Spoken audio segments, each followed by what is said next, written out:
This government will advance British interests directly with China, alongside our allies, while steadfastly defending our national security and our values.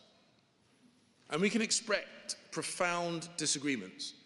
Dealing with China, I can assure you, is not a job for the faint-hearted. They represent a ruthless authoritarian tradition utterly at odds with our own.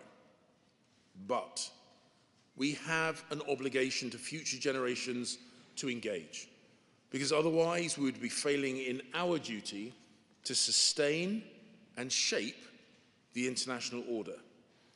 Shirking that challenge would be a sign not of strength, but of weakness.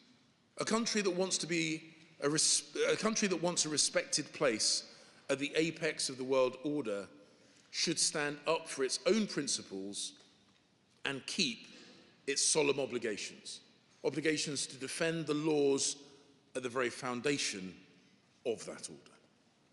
This responsibility goes hand in hand with China's right to play a global role commensurate with its size and its history, and the rights of a sovereign nation like Ukraine cannot be eradicated just because the eradicator enjoys a strategic partnership with China.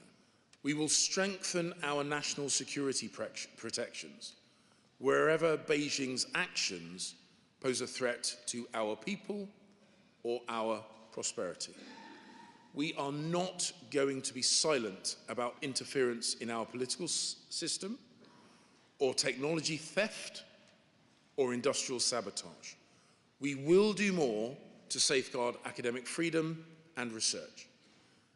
China's leaders define their core interests, and it's natural that they do, but we have core interests too, and one of them is to promote the kind of world that we want to live in, where people everywhere have a universal human right to be treated with dignity, free from torture, free from slavery, free from arbitrary detention. And there is nothing uniquely Western about these values.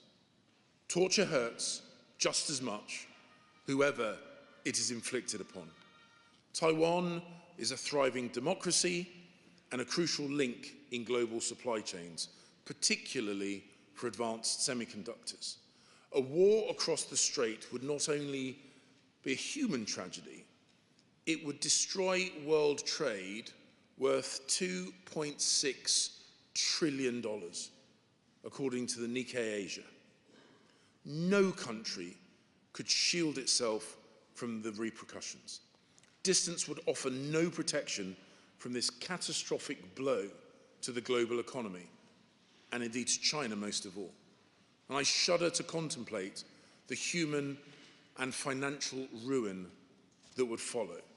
So it is essential that no party takes unilateral action to change the status quo. And the third pillar of our policy is to engage directly with China, bilaterally and multilaterally, to preserve and to create open, constructive, and stable relations, reflecting China's global importance.